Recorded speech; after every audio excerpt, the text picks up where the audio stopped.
Le jour du Seigneur viendra inattendu, Véans. Inutile d'écrire sur l'époque du retour de Christ, ses disciples savent qu'il viendra à l'heure où on l'attend le moins, comme un voleur dans la nuit, et c'est au milieu de la plus grande sécurité que le monde sera surpris par une ruine subite, 1 à 3. Mais les chrétiens ne sauraient être surpris, enfants de la lumière et du jour, ils veillent, ils fuient les œuvres de la nuit, ils attendent revêtus de foi, de charité, d'espérance, 4 à 8. La raison pour laquelle ils sont revêtus de ces armes spirituelles, c'est que Dieu les a destinés, non à la colère, mais au salut par Jésus qui est mort pour eux, afin que, morts ou vivants à sa venue, ils soient toujours avec lui, ils peuvent donc s'exhorter et s'édifier les uns les autres, septembre 2011. Verset 1. Verset 1 à 11. Le jour du Seigneur viendra inattendu, Véans. Soit que l'apôtre eût appris que les chrétiens de Thessalonique se livraient à des recherches curieuses, à de stériles calculs sur l'époque de la venue de Christ, soit qu'il voulut simplement prévenir les fausses conséquences qu'il aurait pu tirer de l'instruction qui précède, 1 Thessaloniciens 4.13-18, il s'applique ici et surtout 2 Thessaloniciens 2.1-3, à donner à cette attente du retour de Jésus son vrai caractère religieux, moral, pratique, et pour cela il ne fait guère que rappeler des paroles du Seigneur lui-même et en tirer de sérieux avertissements, comparé 1 Thessaloniciens 4.15, note. Les temps indiquent l'intervalle qui peut nous séparer encore de la venue du Sauveur, les époques signifient les moments précis, les circonstances de cette venue, comparé Actes 1.7, les Thessaloniciens n'avaient pas besoin d'instructions sur ce point, elles ne pouvaient pas leur être données, même par l'apôtre, et la raison en est verset 2. Verset 2. Le jour du Seigneur, le jour de son retour pour le jugement du monde, 1 Corinthiens 1.8, 1 Corinthiens 5.5, 2 Corinthiens 1.14, Philippiens 1.6-10, 2 Thessaloniciens 2.2, les Écritures insistent toujours sur l'incertitude absolue de ce jour, 1 Thessaloniciens 4.15, note. L'image qu'emploie ici l'apôtre est empruntée au discours du Seigneur, Matthieu 24.43, Matthieu 24.44, Luc 12.39, Luc 12.40, comparé Apocalypse 3.3, Apocalypse 16.15, et l'on voit par ces paroles de Paul, vous savez vous-même, que ces enseignements avaient été transmis aux chrétiens de Thessalonique. Verset 3. Le Seigneur décrit aussi, par d'autres images, la sécurité fatale dans laquelle vit le monde au sujet de sa venue, Matthieu 24.37-39, Luc 17.26-30. Une femme enceinte ignorant le moment précis des douleurs, mais de douleurs inévitables, qui peuvent la surprendre au milieu de la joie ou au sein du sommeil, cette image est d'une saisissante vérité. Un Dieu qui nous avertit si souvent et de tant de manières que nous serons surpris, est bien loin de vouloir nous surprendre. C'est l'oubli de Dieu et notre propre incrédulité, qui cause une surprise si déplorable et qui est sans ressources. Quesnel. Verset 4. Les ténèbres indiquent ici, selon le sens profond des Écritures, tout l'état intellectuel et moral de l'homme étranger à Dieu et irrégénéré, sa vie charnelle, Romains 13.12, Romains 13.13, ses errements, son aveuglement spirituel. Au contraire, comme Dieu est la lumière, celui qui marche en Dieu sait où il est et où il va, il ne bronche pas, il n'est point surpris, Jean 3.19, Jean 8.12, 1 Jean 1.6, 1 Jean 1.7. Verset 5. Sur cette expression, fils de la lumière, du jour, voir Jean 12.36, Éphésiens 5.8. Le jour qui a dissipé les ténèbres, Romains 13.12, est déjà l'aurore du jour de Christ dans le cœur des fidèles, la lumière ne fait plus qu'y grandir jusqu'à sa perfection, qui sera atteinte quand Christ paraîtra. Ils ne peuvent donc plus être surpris, ni se livrer encore aux œuvres des ténèbres, versets 6 et suivants. Verset 7. Toutes les œuvres des ténèbres méritent ce nom, au propre comme au figuré, parce que, de toute manière, elles fuient le jour et la lumière. Rien de tout cela ne convient plus au fils de la lumière, qui oppose la vigilance au sommeil et la sobriété à l'enivrement, verset 6. Verset 8. Il ne suffit pas, pour éviter les œuvres des ténèbres, de veiller et d'être sobre, il faut combattre, repousser tous les assauts du tentateur. Et, à cet effet, le chrétien possède des armes qui lui sont propres. L'apôtre en fait ailleurs une énumération plus complète, Éphésiens 6.11-18, note. Ces armes, pour parler sans figure, sont la foi, l'amour, l'espérance, que l'apôtre trouvait avec bonheur chez ses frères de Thessalonique, voire 1 Thessaloniciens 1.3, note, et qu'il rappelle encore ici. Verset 10. L'espérance ferme du salut, verset, émoticône n'en croyant pas ses yeux, se fonde sur le décret de la grâce de Dieu, qui nous a destinés, non à la colère, mais à l'acquisition du salut et sur la mort de Christ pour nous, mais cette espérance, à son tour, doit, à la fois, sanctifier la vie et écarter toute appréhension et toute crainte à la pensée du retour de Christ. L'apôtre emploie ici ces mots dans un sens tout différent de celui du verset 6. Il revient à l'idée qu'il a exprimée dans les mêmes termes à 1 Thessaloniciens 4.13-15. Dormir, c'est l'image de la mort, veiller, c'est l'image de la vie. Sa pensée est donc, que nous soyons encore trouvés vivants à la venue du Seigneur, ou que nous soyons parmi ceux qui dorment, et qu'il ressuscitera, nous vivrons tous ensemble avec lui. Précieuse assurance, 1 Thessaloniciens 4.17, note. Verset 11.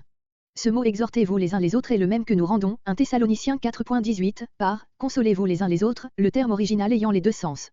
Et il n'est pas sûr qu'ici l'apôtre ne pense pas de même à la consolation puissante que les chrétiens doivent se communiquer les uns aux autres par l'assurance qu'ils ont de vivre tous ensemble avec le Seigneur. Quoi qu'il en soit, ils sont certainement appelés à s'exhorter, à se consoler mutuellement et ainsi à s'édifier l'un l'autre. Édifier, c'est bâtir, rendre toujours plus ferme l'édifice de la foi, de l'espérance, de la charité, voir sur le sens de ce mot Romains 14.19, note. Comparez 1 Corinthiens 3.9, 1 Corinthiens 10.23, 1 Corinthiens 14.4, 1 Corinthiens 14.17. Verset 12. Le devoir d'estimer et d'aimer ceux qui président et de conserver la paix, 12, 13. Exercer la charité envers les déréglés, envers les faibles, envers tout, ne point rendre le mal pour le mal. 14, 18. La joie, la prière et l'action de grâce, ne point éteindre l'esprit ni mépriser les prophéties, mais examiner toutes choses et éviter toute espèce de mal. 16 à 22. Vux, une sanctification entière, prière pour l'apôtre, lecture de l'épître, la grâce. 23 à 28. Versets 12 à 28. Exhortation divers et derniers Vux. Verset 13. Comparez 1 Corinthiens 16.16 notes. On conçoit facilement combien il est indispensable que les ministres de la parole de Dieu soient estimés et aimés, à cause de leur œuvre excellente et sainte, qui ne peut avoir de succès qu'à cette condition. Mais, d'autre part, Paul plaide leur cause en rappelant les devoirs et les renoncements qui leur incombent, bien plus qu'ils ne revendiquent pour eux des honneurs. En général, l'expérience prouve que ceux qui travaillent, qui président dans le Seigneur, qui avertissent, sont considérés et aimés de leurs troupeaux. Les troupeaux toutefois peuvent faillir à leurs obligations, et, dans ce cas, l'exhortation de l'apôtre, ou plutôt son humble prière, verset 12, leur rappelle leurs devoirs. Une variante porte, entre eux, ou, avec eux, c'est-à-dire avec ceux qui président.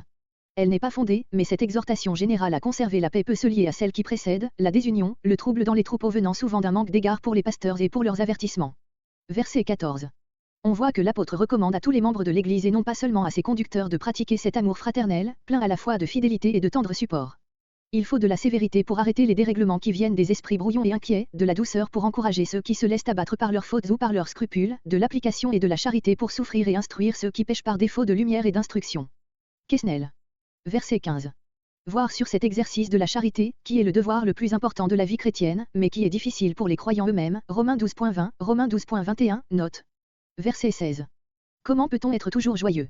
L'apôtre nous l'apprend ailleurs, Romains 12.12, Philippiens 2.17-18, Philippiens 4.4. Toujours sous la croix et toujours dans la joie, c'est un paradoxe que l'Évangile nous enseigne et que la seule grâce de Jésus-Christ nous peut faire comprendre et pratiquer. Quesnel. Verset 17. Tel est encore le moyen d'être toujours joyeux. Par la prière l'âme s'élève au-dessus des choses visibles qui la troublent et l'attristent, se réfugie dans le sein de Dieu et jouit des biens éternels, source de toute joie, Romains 12.12, Éphésiens 6.18, Colossiens 4.2. Prier sans cesse ne signifie pas seulement s'adonner fidèlement à la prière à certains moments qu'il faut savoir mettre à part pour cela, mais être toujours en communion avec Dieu, avoir le cœur dirigé vers lui, l'implorer en secret, ce qui est possible au sein de la vie la plus occupée, comparez Éphésiens 6.18, Colossiens 4.2. Verset 18. Jamais le chrétien ne doit prier sans rendre grâce pour les bienfaits qu'il a reçus. Rien ne dispose mieux à la prière que cette reconnaissance du cœur. Celle-ci est la volonté de Dieu à notre égard et le moyen de lui être agréable, Éphésiens 5.20. Verset 19. L'expression figurée dont se sert l'apôtre vient de ce qu'il considère l'Esprit de Dieu comme une flamme ou un feu susceptible de s'éteindre. On peut l'entendre des mouvements du Saint-Esprit dans le cœur qui sont étouffés par l'influence de la chair ou du monde, comparez Éphésiens 4.30. Mais ainsi que le prouve le verset suivant, l'apôtre pense plutôt aux manifestations de l'Esprit de Dieu dans l'Église, aux dons, que Dieu distribue comme il le veut, 1 Corinthiens 14. On pouvait éteindre les dons de l'Esprit en n'en permettant pas l'expression et l'application au profit de tous. On éteint l'esprit aujourd'hui encore par des institutions d'église et de culte qui n'offrent aux membres vivants du troupeau aucun moyen de faire valoir ce qu'ils reçoivent pour l'édification commune, on l'éteint par des formes invariables qui ne laissent aucune place aux manifestations infiniment variées du souffle divin, on l'éteint surtout lorsqu'on lui trace, au moyen de certaines cérémonies réservées à une seule classe d'hommes, un canal par lequel seul il doit venir animer l'Église. Succession apostolique, intermédiaire obligé du prêtre ou du pasteur. C'est une des principales causes de la décadence de notre Église, remarque Gerlach, que l'action des laïcs, l'expression des dons qu'ils ont reçus de Dieu pour l'utilité de tous, n'a aucune sphère d'activité qui lui soit assignée dans le troupeau. Verset 20. L'apôtre mentionne, comme exemple, l'un des dons de l'Esprit que l'on pouvait éteindre, le don de prophétie, Romains 12.6, 1 Corinthiens 12.10, l'un des plus excellents, 1 Corinthiens 14.5, par lequel Dieu communiquait à l'Église de nouvelles lumières, des révélations, il ne s'agit pas des prophéties écrites de l'Écriture, que nul n'était tenté de mépriser. Il pouvait arriver que l'on traitât ce don avec trop peu d'estime, soit par un manque d'intelligence, soit parce que celui qui présidait les assemblées avait un soin exagéré de l'ordre, soit parce qu'il s'était élevé de faux prophètes qui discréditaient ce don chez d'autres, 2 Thessaloniciens 2.2, 1 Jean 4.1. Verset 21. Cette exhortation complète et modifie la précédente, les chrétiens ne devaient point mépriser le don de prophétie, mais tout aussi peu recevoir sans examen tout homme qui prétendait à ce don et toute doctrine qui l'apportait. De là cette particule adversative, mais, omise à tort par le texte reçu. De là aussi il ressort d'après le contexte, que ces mots, mais éprouver toutes choses, ne doivent pas se prendre dans le sens universel qu'on leur donne ordinairement, ils s'appliquent immédiatement au discernement des esprits, 1 Corinthiens 12.10, 1 Jean 4.1. Paul n'établit point la raison comme juge de la révélation, mais, selon l'ordre de Dieu, les opérations et les dons de son esprit sont divers, en sorte que si les uns ont mission de parler dans l'Église, les autres doivent éprouver les esprits, afin de savoir s'ils viennent de Dieu. Et pour cela même il faut à ces derniers une mesure, une règle, qui n'est autre que la vérité de Dieu, sa parole, l'enseignement apostolique, rendu vivant dans l'expérience par le Saint-Esprit. Ce double témoignage est nécessaire pour ne retenir que ce qui est bon et rejeter tout le reste. Verset 22.